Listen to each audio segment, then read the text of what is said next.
Good afternoon. I am beginning to read from the second Chronicles of the Old Testament of the Holy Bible. This is in continuation. It's an unbroken piece of prose with the first Chronicles.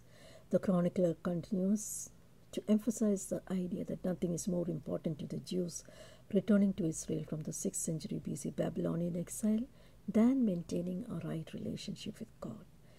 And it is a history of Solomon through Cyrus, written for the Jews after their exile, with powerful kings like David, who has a right relationship with God, Solomon, who made Israel into a great nation, and examples of later Judean kings as Asa, Jehoshaphat, Hezekiah, and Josiah, who reformed the political and religious practices of the wayward and returned Judah to proper observation of the law and worship of the Eternal One.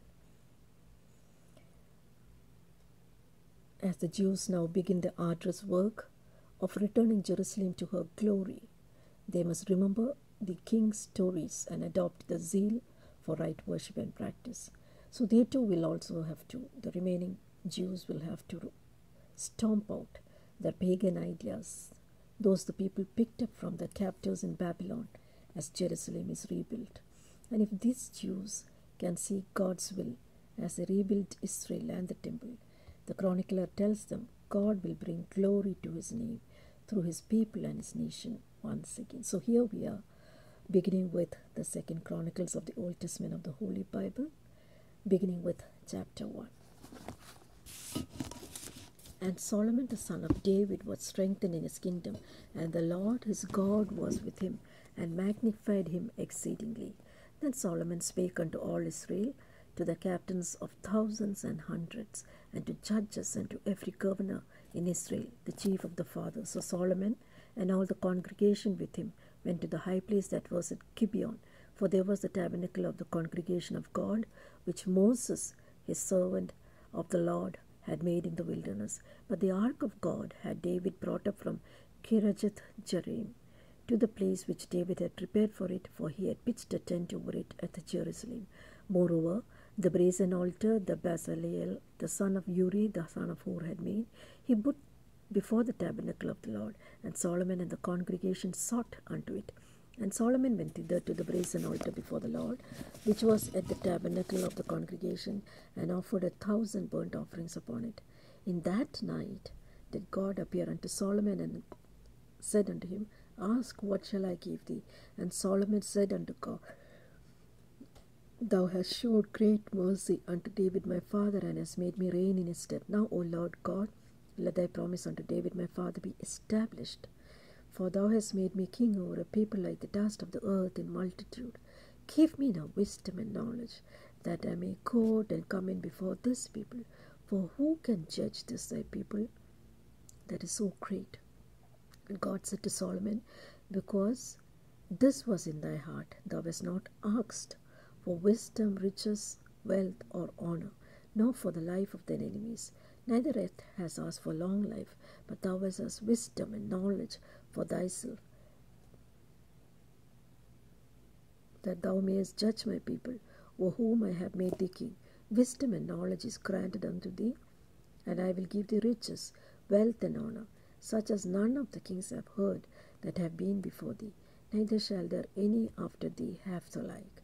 Then Solomon came from his journey to the high place that was at Gibeon, to Jerusalem, from before the tabernacle of the congregation, and reigned over Israel.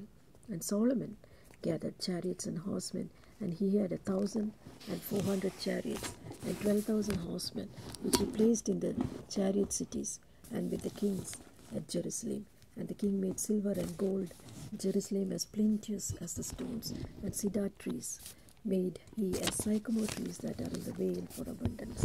And Solomon had horses brought out of Egypt and linen yarn. The king's merchant received the linen yarn at a price, and they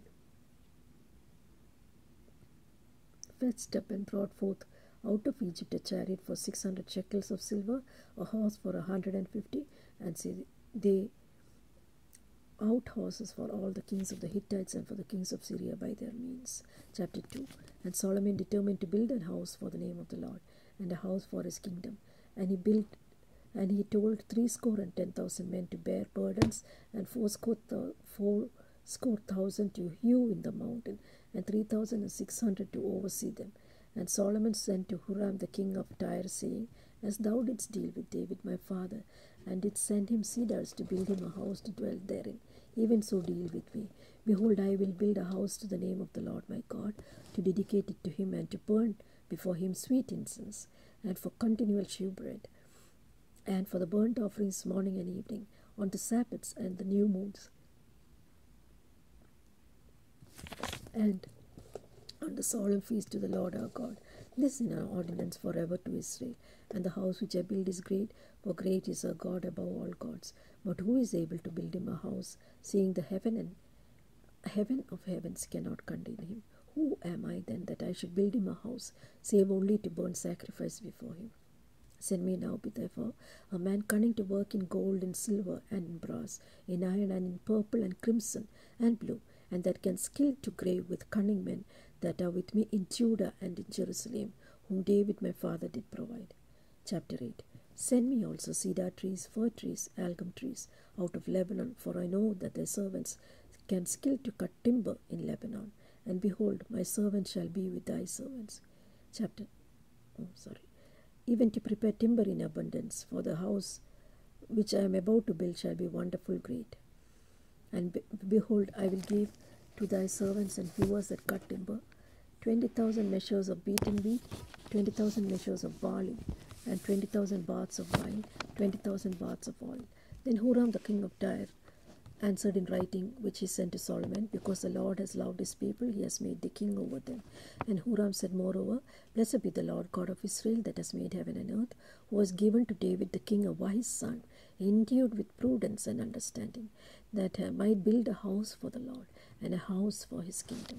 And now I have sent a cunning man, endued with understanding, of Huram's my fathers, the son of a woman of the daughters of Dan, and his father was a man of Tyre, skillful in gold and in silver, in brass, in iron, in stone and timber, in purple, in blue, and in fine linen, and in crimson, also to grave any manner of graving, and to find out every device shall be put to him, and with cunning men of my Lord David thy father. And now therefore the wheat and the barley, the oil and the wine, which my Lord has spoken of, let him send unto his servants. And we will cut wood out of Lebanon, as much as thou shalt need, and we will bring it to thee in floats by sea to Joppa, and thou shalt carry it up to Jerusalem. And Solomon numbered all the strangers that were in the land of Israel, after the numbering wherewith David his father had numbered them. And they were found 150,000 and 3,600. And he set 70,000 of to them to be bearers of burdens, and 80,000 to be hewers in the mountains, and 3,600 overseers to set the people at work. Chapter 3. Then Solomon began to build the house of the Lord at Jerusalem in Mount Moriah, where the Lord appeared unto David his father, in the place that David had prepared, the threshing floor of Ornan the Jebusite.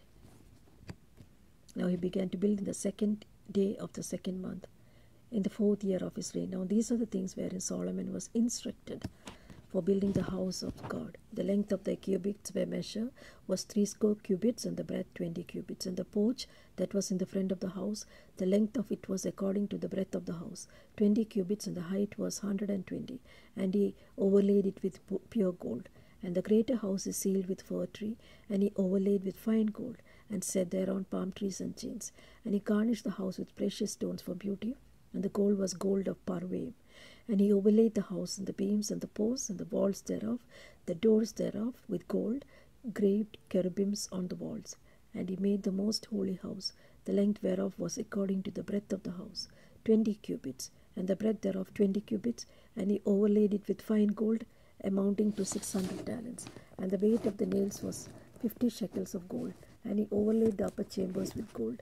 And the most holy house he made 2 cherubims of image work, and overlaid them with gold. And the wings of the cherubims were 20 cubits long.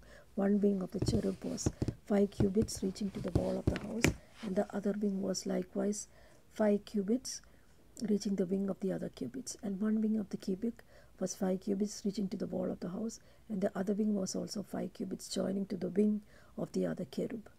And the wings of the cherubim spread themselves forth 20 cubits, while they stood on their feet, and their faces were inward. And he made veil of blue, and purple, crimson, and fine linen, and wrought cherubims thereon. Also he made before the house 2 pillars of 30 and 5 cubits high, and capita that was on the top of each of them was 5 cubits.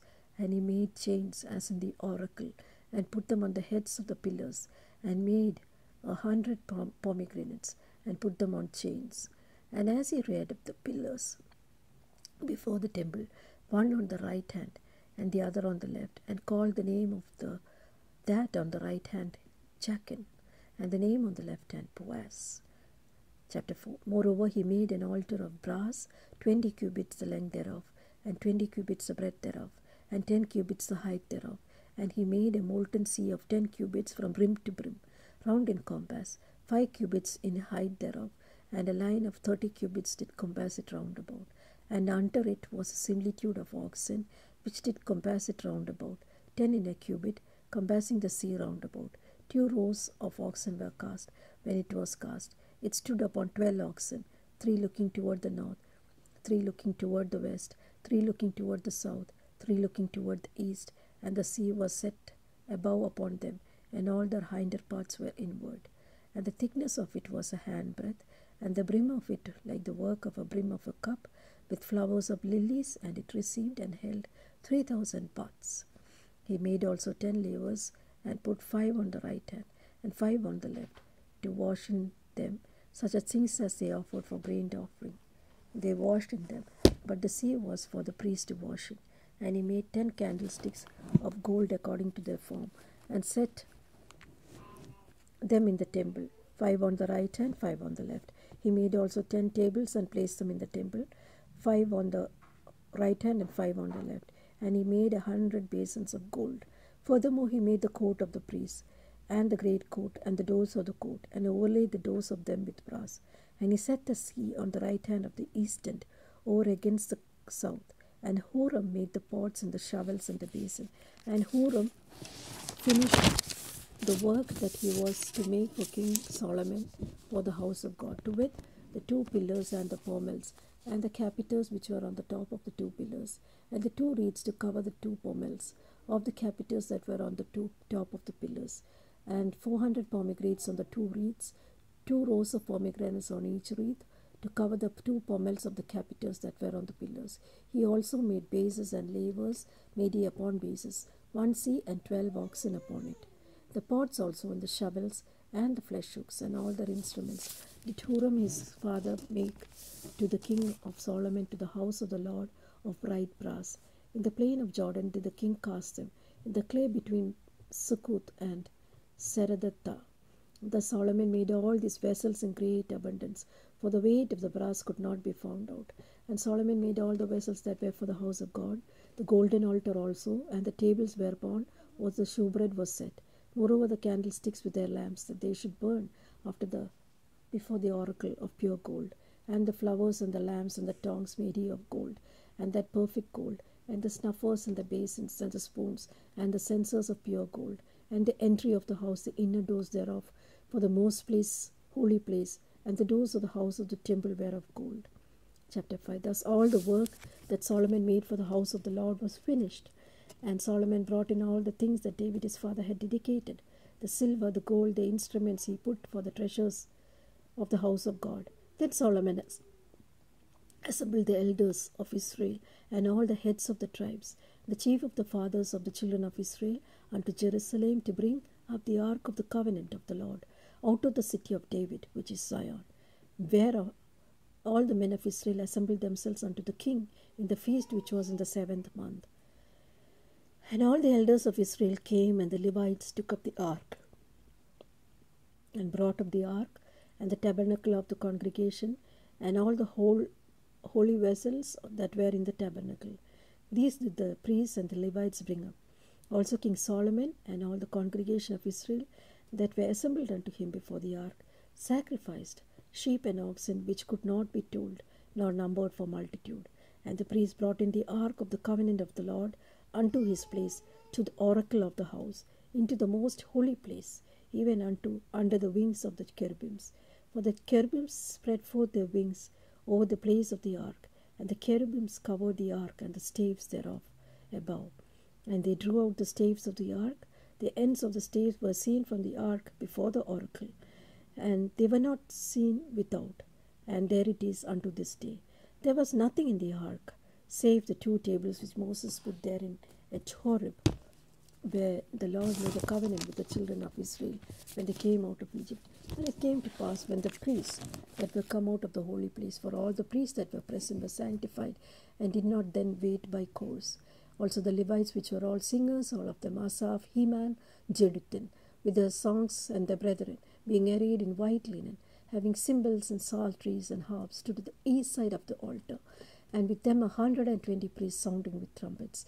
It came to pass, as the trumpeters and the singers were as one, to make one sound to be heard in praising and thanking the Lord, they lifted up their voice with the trumpets and the cymbals and the instruments of music, praised the Lord, saying, For he is good, for his mercy endureth forever.